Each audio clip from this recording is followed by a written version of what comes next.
பொண்ணு அழகா இருந்தா காதலிக்கலாம் போல் இருக்கே.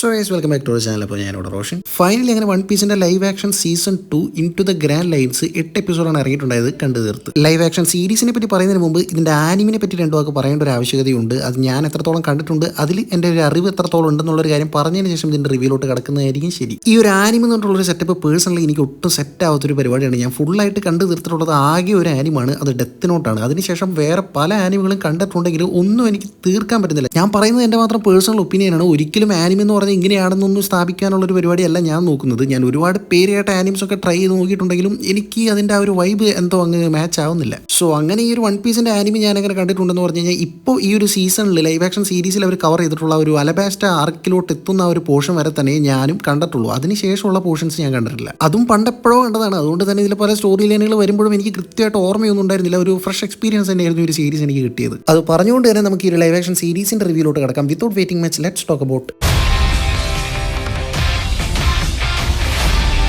ഒറ്റ വാക്കി പറയുവാനാണെങ്കിൽ സീരീസ് എനിക്ക് കിടിലുമായിട്ട് വർക്കായി. ഇതിൻ്റെ സീസൺ 1 തന്നെ എനിക്ക് നല്ല രീതിക്ക് ഇഷ്ടമായിട്ടുണ്ടായിരുന്നു. സോ സീസൺ 2 വരുമ്പോഴും സംഗതി വ്യത്യസ്തമല്ല, കിടിലായിട്ട് തന്നെ എടുത്തു വെക്കാനും പറ്റിയിട്ടുണ്ട്. പെർഫോമൻസുകളാണ് ഈ ഒരു സീരീസിനെ താങ്ങി നിർത്തുന്നത് എന്ന് തന്നെ പറയേണ്ടി വരും. സ്റ്റോറി ലൈൻ വെച്ച് നമുക്ക് നോക്കുകയാണെങ്കിൽ അറിയാം, കിടിലായിട്ടുള്ളൊരു സ്റ്റോറി ലൈനുള്ള ഓരോ ക്യാരക്ടേഴ്സിനും കിണ്ണം കാച്ച് ബാക്ക് സ്റ്റോറീസ് ഉള്ള ഒരു സീരീസാണ് വൺ പീസ്. അത് മനസ്സിലാക്കിക്കൊണ്ട് തന്നെ ഓരോ ആക്ടേഴ്സും അവർക്ക് കിട്ടിയിട്ടുള്ള ഒരു ക്യാരക്ടേഴ്സിനെ ആ ഒരു ഇമോഷൻ ഉൾക്കൊണ്ട് തന്നെ അവതരിപ്പിച്ച് വെച്ചിട്ടുണ്ട്. ആനിമിലെ ക്യാരക്ടേഴ്സുമായിട്ട് എത്ര കണ്ട് ഈ ഒരു ക്യാരക്ടേഴ്സ് മാച്ച് ആവുന്നുണ്ടെന്ന് ചോദിച്ചു കഴിഞ്ഞാൽ എനിക്ക് കൃത്യമായിട്ട് ഒരു ഐഡിയ ഇല്ല. കാരണം ഞാനത് കണ്ടു കഴിഞ്ഞിട്ട് ഒരുപാട് നാളെ ഞാൻ നേരത്തെ പറഞ്ഞായിരുന്നല്ലോ. സോ കൃത്യമായിട്ട് ഓർമ്മയില്ല. ബട്ട് ലൈവ് ആക്ഷൻ സീരീസ് ആദ്യമായിട്ട് കാണുന്ന ഒരാളെന്ന നിലയ്ക്ക് എനിക്ക് ഓക്കെ ആയിരുന്നു. മെയിനായിട്ട് എനിക്ക് ഇഷ്ടപ്പെട്ട ഒരു പരിപാടി എന്താണെന്ന് വെച്ച് കഴിഞ്ഞാൽ, ആനിമിൽ ഈ ഓരോ ക്യാരക്ടേഴ്സിനും ഓരോ ഒരു ക്യാരക്ടറിസ്റ്റിക്സ് പരിപാടിയൊക്കെ കൊടുക്കുന്നുണ്ടെങ്കിൽ പോലും ചില സമയങ്ങളിൽ ആ ക്യാരക്ടേഴ്സ് ആ ഒരു ക്യാരക്ടർ വിട്ടിട്ട് ഒരു ഓവർ ഗൂഫി ആയിട്ട് പെരുമാറുന്ന പോലെ ആനിമിൽ ഒരു പരിപാടി ചെയ്തു വെച്ചിട്ടുണ്ടായിരുന്നു. ബട്ട് ലൈവ് ആക്ഷൻ സീരീസിലോട്ട് വരുമ്പോൾ എനിക്കത് ഭയങ്കര ഇഷ്ടമായി. ഓരോ ക്യാരക്ടേഴ്സും ആ ഒരു ക്യാരക്ടറിസ്റ്റിക്സിൽ നിന്നുകൊണ്ട് തന്നെയാണ് സീരീസിൽ മൊത്തം ട്രാവൽ ചെയ്യുന്നത്. ഇപ്പോൾ ഉസോപ്പ് ആയാലും, നാമി ആയാലും, ലൂഫി ആയാലും, സാൻജി ആയാലും, സോറോ ആയാലും, അവർക്ക് കിട്ടിയിട്ടുള്ള ഒരു ക്യാരക്ടർ എങ്ങനെയാണോ അത് തന്നെയാണ് അവർ സീരീസിൽ മൊത്തം. ഓരോ അഡ്വഞ്ചറസ് ആയിട്ടുള്ള ഒരു സിറ്റുവേഷൻ വരുമ്പോഴും ഈ ഓരോ ക്യാരക്ടേഴ്സും ആ ഒരു സിറ്റുവേഷനെ എങ്ങനെ നോക്കി കാണുന്നു എന്നുള്ളത് വ്യത്യസ്തമായിട്ട് നമുക്ക് കാണാനായിട്ട് പറ്റും.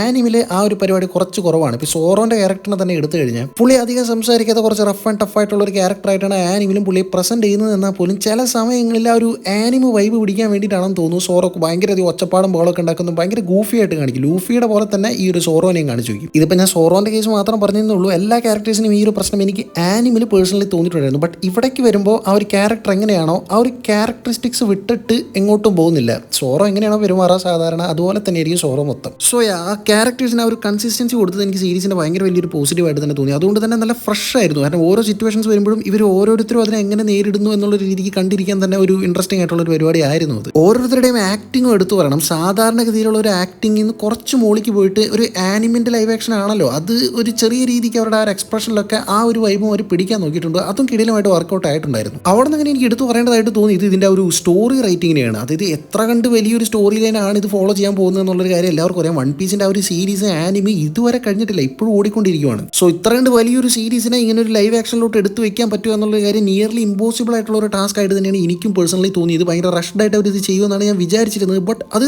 ഭയങ്കര ബ്യൂട്ടിഫുൾ ആയിട്ട് അവർ എടുത്തു വെച്ചിട്ടുണ്ട്. ഒരു സ്ഥലത്ത് പോലും ഒരു സീക്വൻസ് പോലും വിട്ടുപോവുകയോ അല്ലെങ്കിൽ ഇവിടെ എന്തൊക്കെയോ മിസ്സാവുന്നുണ്ടല്ലോ, ചില ഭാഗങ്ങൾ കട്ട് ചെയ്ത് കളഞ്ഞിട്ടുണ്ടല്ലോ എന്നുള്ളൊരു തോന്നൽ എവിടെയും വരുന്നില്ല. നല്ല ഇവിഡൻ്റ് ആയിട്ട് തന്നെ സീരീസ് ആദ്യം മുതൽ അവസാനം വരെ മുന്നോട്ട് പോകുന്നുണ്ട്. ആനിമിൽ അത്ര കണ്ട് പ്രാധാന്യമില്ലാത്ത ഒഴിവാക്കാൻ പറ്റാവുന്ന ചില സീക്വൻസുകളൊക്കെ നൈസായിട്ട് അവർ ഒഴിവാക്കി വിട്ടിട്ടുണ്ട്. എന്നാൽ അതേസമയം തന്നെ ഒരിക്കലും ഒഴിവാക്കാൻ പറ്റാത്ത ചില സീക്വൻസുകൾ അതിൻ്റെ ആ ഒരു ഇൻറ്റൻസിറ്റിയോട് തന്നെ എടുത്തു വെച്ചിട്ടുണ്ട്. പ്രത്യേകിച്ച് ആ ഒരു ചോപ്പർ എന്ന് പറഞ്ഞിട്ടുള്ള ഒരു ക്യാരക്ടർ വരുന്ന ഒരു സീക്വൻസ്, ആ ഒരു ചോപ്പറിൻ്റെ ഒരു ബാക്ക് സ്റ്റോറി കാണിക്കാൻ വേണ്ടി മാത്രം ഒരു എപ്പിസോഡ് എടുത്തു വെച്ചിട്ടുണ്ട്. വേണമെങ്കിൽ അവർക്കത് കട്ട് ചെയ്തൊക്കെ കളയായിരുന്നു. ബട്ട് ചോപ്പർ എന്ന് പറഞ്ഞിട്ടുള്ള ഒരു ക്യാരക്ടർ എത്ര കണ്ട് ഈ സീരീസിൽ ഇമ്പോർട്ടൻ്റ് ആയിട്ടുള്ള ഒരു ക്യാരക്ടറാണെന്ന് അവർക്ക് അറിയാവുന്നതുകൊണ്ട് തന്നെ ആ ക്യാരക്ടറിന് വേണ്ട സമയം അവർ കൊടുക്കുന്നുണ്ട്. ഈ ഒരു റീൽസ് കൾച്ചർ പരിപാടിയിൽ പെട്ടിട്ട് പെട്ടെന്ന് കട്ട് ചെയ്ത് സീക്വൻസുകൾ പോകുന്ന ഒരു പരിപാടിയൊന്നുമില്ല. ആവശ്യമുള്ള സീക്വൻസുകൾ കൃത്യമായിട്ട് ടൈം എടുത്ത് തന്നെയാണ് സീരീസിൽ കാണിച്ചും പോകുന്നത്. ആൻഡ് ഫസ്റ്റ് സീരീസിൽ ഒരുപാട് പേര് പറഞ്ഞുള്ള ഒരു കാര്യം എന്താണെന്ന് വെച്ചാൽ ഭയങ്കരമായിട്ട് സ്റ്റോറി ഫോക്കസ്ഡ് ആയിട്ട് പോയി, ആക്ഷൻ ബ്ലോക്സ് എല്ലാം വളരെ കുറവായിരുന്നു എന്നുള്ളൊരു കാര്യം. ബട്ട് അത് ആവശ്യമായിരുന്നു. കാരണം ഫസ്റ്റ് സീസൺ എന്ന് പറഞ്ഞു കഴിഞ്ഞാൽ ആ ഒരു ക്യാരക്ടേഴ്സിനെ ഇൻട്രൊഡ്യൂസ് ചെയ്യേണ്ട ഒരു ആവശ്യകത ഉണ്ടായിരുന്നു. ബട്ട് ഇപ്പോൾ ഏറെക്കുറെ എല്ലാവരും സെറ്റാണ്. എല്ലാ ക്യാരക്ടേഴ്സിനും പറ്റി നമുക്ക് ഏകദേശം ഒരു ധാരണയുണ്ട്. ആരൊക്കെ എവിടെയൊക്കെ എങ്ങനെയൊക്കെ പെരുമാറും എന്നുള്ളൊരു കാര്യത്തിൽ നമുക്കൊരു ഐഡിയ ഉണ്ട്. സോ നേരെ അവരെ ഒരു അഡ്വഞ്ചേഴ്സ് പരിപാടികളിലിട്ട് ഇറക്കി വിട്ടേക്കാണ്. അതുകൊണ്ട് തന്നെ ഒരുപാട് കിടിലനായിട്ടുള്ള ഇൻട്രസ്റ്റിംഗ് ആയിട്ടുള്ള ആക്ഷൻ ബ്ലോക്സും ഉണ്ട് ഈ ഒരു സീരീസിൽ. അത് പറയുമ്പോൾ ഇതിൻ്റെ കൂടെ തന്നെ പറയേണ്ടതാണ് ഓരോ ക്യാരക്ടേഴ്സിനെയും ഡിസൈൻ ചെയ്തിരിക്കുന്ന വിധം ഒരുപാട് ക്യാരക്ടേഴ്സ് ഈ ഒരു സീരീസിൽ വന്നും പോകുന്നുണ്ട്. ബട്ട് അവർക്കെല്ലാം അവരുടേതായ ഒരു സ്പേസ് കൊടുക്കാനായിട്ട് സീരീസിന് പറ്റുന്നുണ്ടെന്നുള്ളത് വലിയൊരു കാര്യമാണ്. മോറോവർ ഭയങ്കരധികം എൻജോയ് ചെയ്തിട്ടാണ് അവർ ഈ ഒരു സീരീസ് എടുത്തതെന്ന് തോന്നുന്നു. അതായത് ഫാൻ ഫേവറേറ്റ് ആയിട്ട് ആനിമിലുള്ള കുറേ ക്യാരക്ടേഴ്സിന് ഇതിൽ കാണിച്ചും പോകുന്നൊക്കെ ഇരിക്കുന്നുണ്ട്. അപ്പോൾ ഒരു ക്യാരക്ടേഴ്സ് വരുമ്പോൾ ആ ഒരു ക്യാരക്ടേഴ്സിൻ്റെ ഒരു ഐഡന്റിറ്റി ആയിട്ടുള്ള എന്തെങ്കിലും ഒരു പരിപാടി ഉണ്ടാവില്ല. വൺ പീസിന്റെ മെയിൻ അതാണല്ലോ. ഓരോ ക്യാരക്ടേഴ്സിനും അവരുടെ ആ ഒരു ഫൈറ്റിംഗ് രീതിക്കും അവരുടെ ആ ഒരു മൊത്തത്തിലുള്ള അപ്പിയറൻസിലും എന്തെങ്കിലുമൊക്കെ ഒരു വെറൈറ്റി ആയിട്ട് അവരുടെ ഒരു ഐഡന്റിറ്റി എന്ന് പറയാനായിട്ട് എന്തെങ്കിലുമൊക്കെ ഉണ്ടാവും. സോ അതിനെല്ലാം കൃത്യമായിട്ട് ടീസ് ചെയ്ത് ഓരോ ക്യാരക്ടേഴ്സ് വരുന്നതിന് മുമ്പ് ചെറിയൊരു ബിൽഡപ്പ് ഒക്കെ കൊടുത്ത് എന്താ പറയുക, ഒരു ഫാൻ സർവീസ് ആയിട്ട് കിടിലുമായിട്ട് അത് എടുത്തു വെച്ചിട്ടുണ്ട്. അങ്ങനെ രണ്ട് വ്യത്യസ്ത പവറുകളുള്ള രണ്ട് ക്യാരക്ടേഴ്സ് തമ്മിൽ ഫൈറ്റ് ചെയ്യുമ്പോൾ ഒരു ഫൈറ്റിങ്ങിൽ എത്രത്തോളം ഇൻട്രസ്റ്റിംഗ് ആയിട്ട് ആ ഒരു ഫൈറ്റ് സീക്വൻസിനെ കൊണ്ടുപോകാൻ പറ്റുമോ എന്നുള്ളതൊക്കെ കൃത്യമായിട്ട് റിസർച്ച് ചെയ്ത്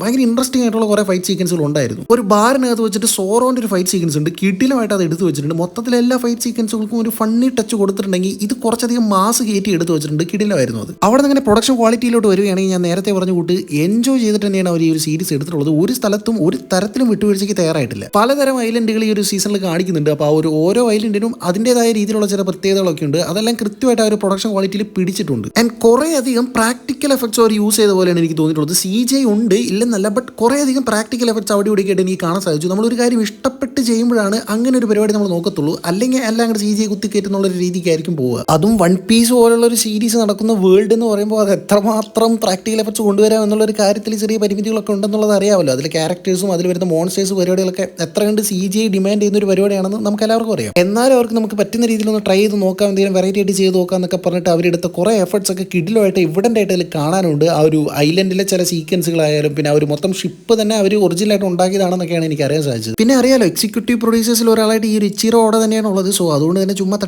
കുട്ടിക്കളിക്കൊന്നും പുള്ളി എന്തായാലും ഈ ഒരു വൺ പീസിന് ഇട്ട് കൊടുക്കത്തില്ല എന്നുള്ള കാര്യം എന്തായാലും ഉറപ്പാണ്. സോ അതുകൊണ്ട് തന്നെ ആ ഒരു ക്വാളിറ്റി എന്തായാലും നമുക്ക് ഇനി വരുന്ന സീസണുകളിലും പ്രതീക്ഷിക്കാമെന്ന് തോന്നുന്നു. വരുന്ന സീസണുകളുടെ കാര്യം പറയുമ്പോഴാണ് അടുത്ത സീസൺ 3 എന്തായാലും അവൾ ഓൾറെഡി ഇതിൻ്റെ ഒപ്പം തന്നെ എടുത്തു വെച്ചിട്ടുണ്ടെന്നാണ് അറിയാൻ കഴിഞ്ഞത്. ഇപ്പം ഈ പോസ്റ്റ് പ്രൊഡക്ഷൻ പരിപാടികളൊക്കെ നടന്നുകൊണ്ടിരിക്കുന്നു എന്നാണ് കേട്ടത്. പക്ഷേ ഇവർക്ക് ഈ ഒരു ആനിമിനെ മൊത്തത്തിൽ കവർ ചെയ്യാൻ പറ്റുമോ എന്നുള്ളൊരു കാര്യത്തിൽ വലിയൊരു സംശയം തന്നെ ഉണ്ട്. ഏറെക്കുറെ അത് ഇമ്പോസിബിൾ ആണെന്ന് തന്നെയാണ് തോന്നുന്നത്. ഇപ്പം തന്നെ ഇതിലുള്ള ആൾക്കാർ വലുതായി തുടങ്ങി. സോ മൊത്തം ഈ ഒരു ആനിമി ഇതുവരെ കംപ്ലീറ്റും കൂടെ ആയിട്ടില്ല. സോ ആ ഒരു ഗതിക്ക് പെട്ടെന്ന് എടുത്തു കഴിഞ്ഞാൽ നല്ലതായിരിക്കും. എനിക്കും നല്ല രീതിക്ക് ആഗ്രഹമുണ്ട് ഈ ഒരു ക്യാരക്ടേഴ്സിനെ വെച്ച് തന്നെ ഈ ഒരു സീരീസ് കംപ്ലീറ്റ് ആക്കണമെന്ന് ആഗ്രഹമുണ്ട്. ബട്ട് അത് എത്രത്തോളം സാധ്യതയുള്ളൊരു കാര്യമാണെന്നുള്ളൊരു കാര്യം എനിക്ക് അറിയത്തില്ല. സോ അതുകൊണ്ട് തന്നെ പറ്റാവുന്ന രീതിയിൽ എടുത്തു വെച്ച് നല്ലൊരു രീതിക്ക് ആ ഒരു ക്യാരക്ടേഴ്സിന് ഒരു എൻഡിങ് ഒക്കെ കൊടുത്തു കഴിഞ്ഞാൽ ഈ ഒരു ക്യാരക്ടേഴ്സിനെ വെച്ച് തന്നെ കൊടുത്തു കഴിഞ്ഞാൽ നല്ലതായിരിക്കും. കാരണം ഇവർക്ക് പണി അറിയാമെന്നുള്ളൊരു കാര്യം ഈ ഒരു 2 സീസണിൽ തന്നെ കൃത്യമായിട്ട് വ്യക്തമായിട്ട് തന്നെ മനസ്സിലാവുന്നുണ്ട്. എവിടെ എങ്ങനെയൊക്കെ ആ ഒരു സ്റ്റോറിയിൽ ഞാൻ കൊണ്ടുപോകണം, ഏതൊരു രീതിക്ക് കൊണ്ടുപോയാലാണ് ആൾക്കാർക്ക് ആ ഒരു കണക്ഷൻ കിട്ടുക എന്നുള്ളൊരു കാര്യം കൃത്യമായിട്ട് ഐഡന്റിഫൈ ചെയ്ത് തന്നെയാണ് അവർ ഈ ഒരു സീരീസ് എടുത്തു വെച്ചിട്ടുള്ളത്. അതായത് writing wise, acting wise, production wise എല്ലാം കൊണ്ടും ഒരു പീക്ക് പരിപാടിയാണ് സീരീസിൽ ഇപ്പോൾ നടന്നിട്ടുള്ളത്. സോ അതിനെ മാക്സിമം യൂട്ടിലൈസ് ചെയ്ത് മാക്സിമം സീസണുകൾ എടുത്തു വയ്ക്കാൻ പറ്റിക്കഴിഞ്ഞാൽ നല്ലതായിരിക്കും. അതിനിപ്പോൾ നമുക്ക് എന്ത് ചെയ്യാൻ പറ്റുമെന്ന് ചോദിച്ചു കഴിഞ്ഞാൽ നല്ലൊരു റിസപ്ഷൻ തന്നെ ഈ ഒരു സീരീസിന് കൊടുക്കുക എന്നുള്ളതാണ്. അത് വെറുതെ ചുമ്മാ കൊടുക്കുന്നതല്ലല്ലോ, ഈ ഒരു സീരീസ് അത് ഡിസേർവ് ചെയ്യുന്നുണ്ട്. സോ ആ ഒരു ഗതിക്ക് സീരീസിന് ഓഡിയൻസിൻ്റെ ഇടയിൽ നല്ലൊരു ഓളം ഉണ്ടാക്കാൻ കഴിഞ്ഞെന്ന് അറിഞ്ഞു കഴിഞ്ഞാൽ നെറ്റ്ഫ്ലിക്സ് അടുത്തടുത്ത സീസണുകളെ പെട്ടെന്ന് ഇടയ്ക്ക് വിടും. അല്ലാത്ത പക്ഷം യുവമാരുടെ സ്വഭാവം തീരെ ശരിയല്ല. ഒരു ചെറിയ രീതിക്കെങ്കിലും ആൾക്കാരുടെ ഇടയിൽ ഒരു ബാഡ് വൈബാണ് അടിക്കുന്നതെന്ന് അറിഞ്ഞു കഴിഞ്ഞാൽ അവർ മൊത്തം സീരീസിനെ തന്നെ ക്യാൻസൽ ചെയ്ത് കളയും. അത് അവരുടെ ചരിത്രം സൂചിപ്പിക്കുന്നത് തന്നെ അതാണ്. സോ ആ ഒരു ഗതിക്ക് ഇത് ക്യാൻസൽ ചെയ്യപ്പെട്ട് പോകേണ്ട ഒരു സീരീസ് അല്ല. മൊത്തം പോസിറ്റീവാണ് പറഞ്ഞത്. ചെറിയൊരു നെഗറ്റീവായിട്ട് എനിക്ക് പറയാൻ തോന്നിയത് നമ്മുടെ ചോപ്പറിൻ്റെ ക്യാരക്ടറിൻ്റെ കേസിലാണ്. ചോപ്പറിൻ്റെ ക്യാരക്ടർ ചെറുതായിട്ട് കാണിക്കുമ്പോൾ ആ ഒരു ക്യൂട്ട് ഫേസിൽ കാണിക്കുമ്പോൾ കുഴപ്പമില്ലായിരുന്നു. അതിനുശേഷം ഒരു ഹൾക്ക് മോഡിലൊരു ട്രാൻസ്ഫോർമേഷൻ വരുമല്ലോ ആ ഒരു ക്യാരക്ടറിന്. എനിക്ക് തോന്നുന്നു അവർക്ക് ചെറിയൊരു ആത്മാർത്ഥത കൂടിപ്പോയതിൻ്റെ ഒരു പ്രശ്നമാണെന്നാണ്. ഞാൻ നേരത്തെ പറഞ്ഞ കൂട്ടി കുറച്ച് പ്രാക്ടിക്കൽ എഫക്ട്സ് പരിപാടികളൊക്കെ ചെയ്ത് അവരൊരു പരിപാടി സെറ്റപ്പ് ചെയ്ത് നോക്കിയതാണ്. ബട്ട് അത് ചെറുതായിട്ടൊന്ന് പാളിയത് പോലെയാണ് എനിക്ക് പേഴ്സണലി തോന്നിയത്. ആ ഒരു ക്യാരക്ടറിൻ്റെ ട്രാൻസ്ഫോർമേഷൻ കഴിഞ്ഞതിന് ശേഷം ആ ഒരു മുഖം ഭയങ്കര ക്രീപ്പി ആയിട്ട് വന്ന പോലെ തോന്നി. ഇനി അത് ആനിമിലും അതുപോലെ ആണോ എന്ന് എനിക്ക് അറിയത്തില്ല കേട്ടോ. ഞാൻ മറന്നുപോയി ആനിമിൽ ആ ഒരു ക്യാരക്ടർ ട്രാൻസ്ഫോർമേഷന് ശേഷം അതിൻ്റെ മുഖം എങ്ങനെയാണ് മാറുന്നതെന്ന് എനിക്ക് സത്യം പറഞ്ഞ ഓർമ്മയില്ല. ബട്ട് ഇത് കുറച്ചധികം ഭയങ്കര വിയേർഡായിട്ട് എനിക്ക് തോന്നി. സോ അത് അവർക്ക് കൂടുതൽ മെനക്കെടാൻ നിൽക്കാതെ ആ ഒരു CGIയിൽ തന്നെ എടുത്തു വയ്ക്കുന്നതായിരുന്നു നല്ലതെന്ന് തോന്നുന്നു. മൊത്തത്തിൽ ആ ഒരു ക്യാരക്ടർ ഒരു CGI ക്യാരക്ടർ ആണല്ലോ. സോ അത് ട്രാൻസ്ഫോർമേഷന് ശേഷം അങ്ങനെ തന്നെ കൊടുത്താൽ മതിയായിരുന്നു. ബട്ട് കുറച്ച് ഓവർ ഡൂ ചെയ്ത് അത് കുറച്ച് അലമ്പാക്കി വെച്ച പോലെയാണ് പേഴ്സണലി എനിക്ക് തോന്നിയത്. നിങ്ങൾക്ക് എങ്ങനെ ഫീൽ ചെയ്തു എന്ന് പറഞ്ഞോളൂ. ബാക്കി അങ്ങനെ പ്രത്യേകിച്ച് നെഗറ്റീവ് പരിപാടികളായിട്ടൊന്നും എനിക്ക് അങ്ങനെ ഫീൽ ചെയ്തില്ല. എടുത്ത് കുത്തിപ്പിടിച്ചൊക്കെ നോക്കി കഴിഞ്ഞാൽ ചെറിയ ചെറിയ നെഗറ്റീവുകൾ അവിടെ ഇവിടെയൊക്കെ ആയിട്ട് കാണാം മൊത്തം സീരീസിൽ. ബട്ട് ഇതിൽ കൂടുതൽ മനോഹരമായിട്ട് ഈ ഒരു സീരീസ് എടുത്തു വയ്ക്കാൻ പറ്റില്ലെന്നാണ് എനിക്ക് പേഴ്സണലി തോന്നുന്നത്. അതുകൊണ്ട് തന്നെ നെഗ്ലിജിബിൾ ആയിട്ടുള്ള ചെറിയ ചെറിയ നെഗറ്റീവുകളൊക്കെ നമുക്ക് അങ്ങ് അവോയ്ഡ് ചെയ്ത് കളയാം. ചെറിയ രീതിക്കൊന്ന് അങ്ങോട്ടോ ഇങ്ങോട്ടോ മാറിക്കഴിഞ്ഞാൽ തന്നെ പാൻ ഇന്ത്യൻ ഊക്കു വാങ്ങാൻ കെൽപ്പുള്ള അത്രയ്ക്കും ഗ്ലോബൽ ഫെനോമനം തന്നെ ആയിട്ടുള്ള ഒരു സീരീസിനെ, ഒരു ആനിം സീരീസിനെ എടുത്ത് ലൈവ് ആക്ഷനിലോട്ട് കൊണ്ടുവരുമ്പോൾ അതിൻ്റെ റിസ്ക് എലമെൻസ് നമുക്ക് ഊഹിക്കാവുന്നതേ ഉള്ളൂ. ആ ഒരു റിസ്ക് എലമെൻസ് കൃത്യമായിട്ട് മനസ്സിലാക്കിക്കൊണ്ട് ആർക്കും ഒരു സ്ഥലത്തും ഒരു രീതിക്ക് മുഖം ചുളിക്കാൻ ഒരു അവസരം ഉണ്ടാക്കരുത് എന്നുള്ളത് കൃത്യമായിട്ട് എവിഡൻ്റായിട്ട് മനസ്സിലാക്കിക്കൊണ്ട് എഫർട്ട് എടുത്ത് വെച്ചൊരു സീരീസ് തന്നെയായിട്ടാണ് എനിക്ക് പേഴ്സണലി തോന്നിയത്. അപ്പോൾ അതൊക്കെ തന്നെയാണ് വൺ പീസിൻ്റെ സീസൺ 2 ഈ ഒരു ലൈവ് ആക്ഷൻ കണ്ടിട്ട് എനിക്ക് തോന്നിയിട്ടുള്ള കാര്യങ്ങൾ. സോ നിങ്ങൾ സീരീസ് കണ്ടവരാണെങ്കിൽ നിങ്ങൾക്ക് എന്ത് തോന്നി എന്നുള്ളൊരു കാര്യങ്ങളും ആനിമ നിങ്ങൾ കണ്ടിട്ടുണ്ടെങ്കിൽ അതും ഇതും തട്ടിച്ച് നോക്കുമ്പോൾ എന്തൊക്കെ വ്യത്യാസങ്ങൾ വ്യത്യാസങ്ങൾ ഏതൊക്കെ രീതിയിൽ വന്നിട്ടുണ്ടെന്നുള്ളൊരു കാര്യങ്ങളോ അടുത്തടുത്ത സീസണുകൾക്ക് വേണ്ടി എത്രമാത്രം വെയിറ്റിംഗ് ആണെന്നുള്ളൊരു കാര്യമൊക്കെ ഒന്ന് പറഞ്ഞ് ഞാൻ ശരിക്കും മറ്റൊരു വീഡിയോയിലൂടെ നമുക്ക് എന്തായാലും വീണ്ടും കാണാം.